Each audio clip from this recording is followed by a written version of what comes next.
It's 3 in the morning and you're staring at the ceiling, running through every financial disaster that could hit you tomorrow.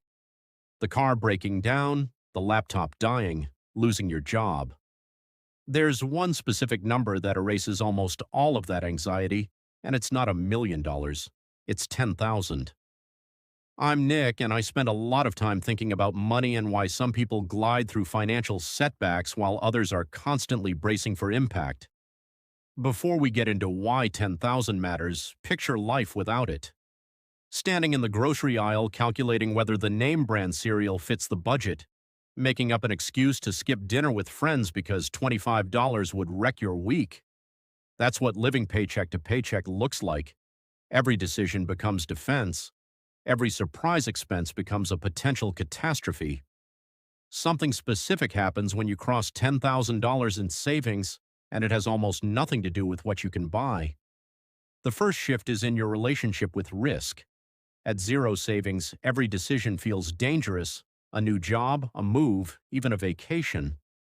One misstep could be devastating. At 10,000, those same decisions feel manageable. You're not quitting your job to chase something reckless, but you might finally ask for that promotion or pay for the certification that could raise your income. There's a physiological piece, too. Neuroscientists have found that financial security measurably lowers cortisol, the body's main stress hormone, meaning this milestone changes not just your finances, but how your body responds to daily stress. Think about a check engine light. Living paycheck to paycheck, that light might as well be a countdown to disaster. How will you pay for it? Does it go on a credit card? Do you borrow from family? With 10,000 in the bank, that same light becomes a simple inconvenience. Annoying, not panic-inducing. That shift from panic to annoyance ripples outward. Better sleep, better decisions at work, more patience with the people around you. Here's the part most people miss. The benefit isn't spending the money, it's knowing it's there. Financial planners call it the emergency fund effect. Most people who build this cushion never actually spend it on emergencies. They spend it on opportunities, education, a business idea, a move to a better job market, because they finally have the mental space to think past survival. There's a confidence dividend too, hard to measure but easy to spot. People with money in the bank negotiate harder and walk away from bad deals more easily because they're not desperate. They also walk into job interviews differently, knowing they don't need the position badly enough to accept anything. That confidence tends to compound into better offers and better outcomes. This is also where real opportunities open up. Maybe there's a certification that costs $2,000 but could raise your salary by $10,000 a year.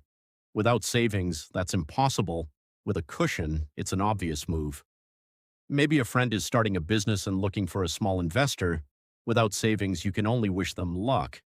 Nobody's saying you should put your whole emergency fund into a friend's crypto idea, but having the option feels entirely different from having none.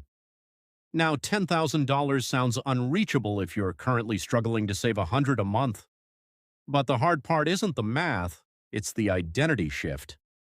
Most people treat saving like a crash diet. Cut hard for a few months, burn out, relapse. The people who actually hit 10,000 start thinking of themselves as savers, not as people temporarily depriving themselves. Once that identity sets in, they start spotting expenses to cut and income to add that they never noticed before. The first 1,000 is brutal, the second is easier. By the fifth or sixth, it's close to automatic. There's also a practical ceiling that makes this number specific.